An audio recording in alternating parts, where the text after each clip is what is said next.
皆さんこんにちは、うつベンチです。今回はこれが分かってから40キロ伸びました、ベンチプレスのセットは筋トレではありませんというお話をしていきます。今回お話しするこれが頭で理解できて実践してから僕はめちゃくちゃ重量が伸びました。これが意識できたのはマックスが110キロぐらいの時ですかね。ベンチプレスを始めて110キロまでっていうのは約2年、マックス110キロから150キロまで約1年だったので、もちろん要因はこれだけではありませんが、意識的な部分では大きな変革だったと思います。正直もっと早く知りたかったですね。もちろん実力的にはまだまだなので、これからも今回お話しすることを意識的にやっていきます。一方でベンチプレスは大胸筋の筋トレ種目ですから、セットは筋トレではないと言われると、何言ってんだこいつと思う方もいらっしゃると思います。そうですよね。僕も初めの2年間はセットは筋トレだと思っていましたから、非常によくわかります。ですがベンチプレスの重量を伸ばしていく上で、このセットは筋トレじゃないという考え方を知らずに重量が伸びない人も多いです。そこで今回の動画では、セットを筋トレではなく丸々と捉えるとベンチプレスの重量が伸びるというお話をしていきたいと思います。このチャンネルではベンチプレスが強くなるための動画をいろいろ出していますので、気になる方はチャンネルに遊びに来てください。役に立ちそうだなと思ったらチャンネル登録をよろしくお願いします。うつベンチ LINE 公式アカウントでは無料でメニュー作成やフォームチェック、お悩み相談もやっていますので、概要欄からお気軽に友達追加とメッセージください。3ヶ月以上メニュー作成を継続していただいた方のマックス更新率は 90% 以上となっています。動画で事例も紹介しているので、よろしければこちらもご覧ください。あとは質問リストとだけ LINE でメッセージを送っていただいて、その中からまたメッセージを選んで送るといろいろ学べるようにもなっているので、よろしければ遊びに来てください。では本題です。セットイコール〇〇と考えるとマックス重量が伸びるというところなんですが、これはセットイコールフォーム練習と考えるとマックス重量が伸びるです。どういう意味かというと、セットの1レップ1レップを良いフォームでフォーム練習を行うようにセットを行うということです。筋肉に効かせるとかは一切考えません。またはセットをクリアするということを目標にせず、例えばバウンドさせたり脇を開いたりしてでも上げるということをしないということです。こういったことをせずに1レップ1レップをフォーム練習だと思ってセットに取り組むことで、ベンチプレスのマックス重量を伸ばすことができます。80キロ ×10 レップ ×5 セットというセットが今日のメニューだったら、50レップフォーム練習を行うつもりでやるという感じですね。セットの途中でフォームを崩さないと上がらないという場合は、そこでセットは終了ということになります。必ずしも筋トレイコールフォームが崩れるではないんですが、筋肉を鍛えるというイメージで行うと、僕の場合は多少フォームが崩れてでも上げ切るということを重視してしまう傾向にあります。うつベンチ LINE 公式アカウントで一緒にやっている方もそういう方が多いように感じます。もちろん僕もセットをクリアしたいがためにフォームを崩してでも上げてしまうということをやってしまうこともあるんですけれども、それでたとえセットをクリアしたとしてもやっちまったなぁと反省しています。多少フォームが崩れても上げ切った方がいいという場合も稀にはあるんですけど、大半の練習は技術を鍛えるためにセットを行うという意識を持つことが重要です。もう少し深掘りするために、まず効かせるとかバウンドさせる、脇を開いてでも上げるということの問題点を考えていきましょう。今挙げたのは僕の思うセットイコール筋トレのイメージです。こういったことを繰り返し行うとどうなるかというと、以下のようなことが考えられます。筋肉に効かせる。効かせるために下ろし位置を調節して力が入らない、または肩に負担がかかる場所に下ろしてしまう。こういったことが考えられます。ただし TUT 緊張化時間を増やすのはありです。バウンドさせる。上げるためにバウンドさせるとボトムの処理が雑になり、力が入るボトム位置を見つけづらいです。結果重い重量でやった時にいいボトム位置に降りてこず、力が入らず上がらないということになります。筋肥大を目的としている場合はボトム位置で力を使っていないので、結果的に筋肥大もしづらくなります。また胸骨や肋骨を骨折するリスクが高くなります。脇を開いて上げる。これは肩の怪我の原因になりますし、重さを逃がしながら上げる癖がつきますので、いざ高重量を持った時に重さを逃がしきれずに潰れるということが起こります。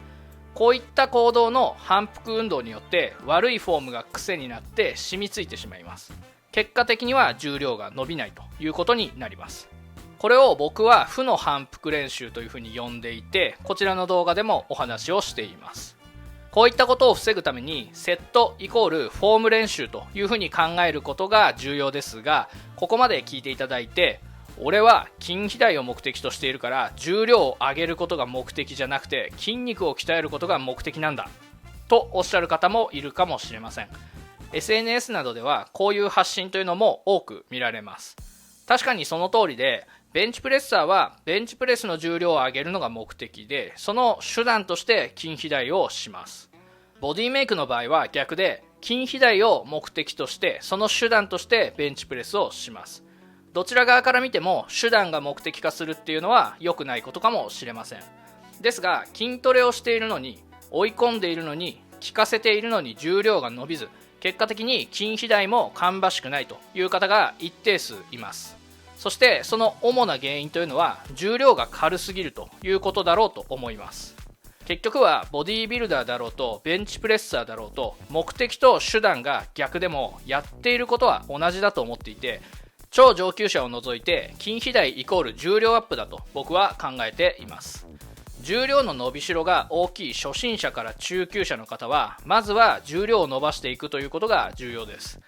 超上級者は重量の伸びしろも小さくなっているので、効かせるとか追い込むという他のことに意識を向ける方が成長につながる可能性があるというだけですね。基本的には筋肉は重たいものをより多くの回数持てば大きくなるようにできています。なぜならそれが筋肉が大きくなる理由だからです。効かせるとか効かせないとか、ストレッチとか収縮、マインドマッスルコネクションとかは全く不要というふうには思いませんけれども、より重い重量をより多くの回数正しいフォームで持ち上げることに比べると効果は薄いです。50キロ10レップで効かせるよりも120キロ10レップを正しいフォームで行える方が確実に、これは断言できます。確実に筋肥大します。わざわざ人体が力を出す上で不利な条件を作って筋肉に負荷をかけるよりも、最大限に力を発揮できる条件でトレーニングを行った方がいいです。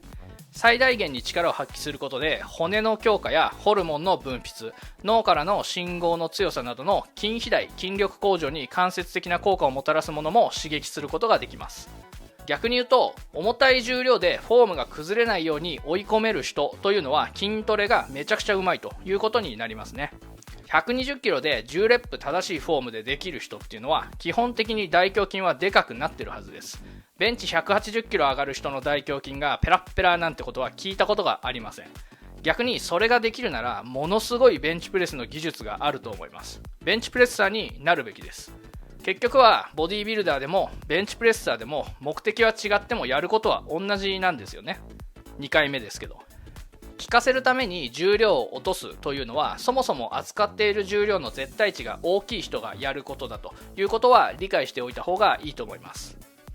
話を元に戻しますと、結局は力の入る正しいフォームで重量を上げていくということがマックス重量を伸ばしていく上でも筋肥大をする上でも重要です。なのでセットイコールフォーム練習と考えることが重要です。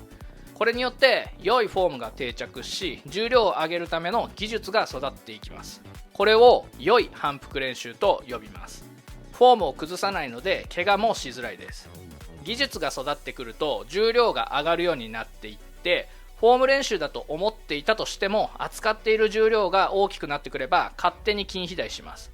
これを10レップ、8レップ、5レップ、1レップなどのいろいろな重量帯で繰り返していくことによって低重量帯から高重量帯のそれぞれにおいてフォームが最適化していきます。結果筋量、筋力が向上して重量が伸びます。重量が伸びていったらまたその重量でフォームを最適化していきます。すると重量に応じて筋量、筋力が向上します。この技術向上、重量アップ、筋量、筋力アップ、重量アップ、技術向上というサイクルをぐるぐる回していくというのが非常に重要です。意識は全てフォーム練習、つまり技術向上に当てて OK です。あとは自然についてきます。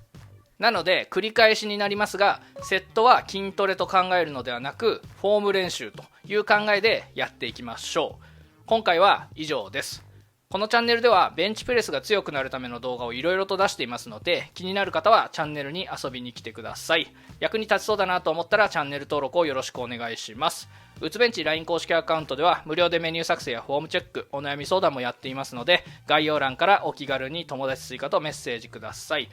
質問リストとだけメッセージをお送りいただいて、その中からまたメッセージを送るといろいろ学べるようにもなっていますので、よろしければ遊びに来てください。これからもベンチプレス頑張りましょう。それではまた次回。バイバイ。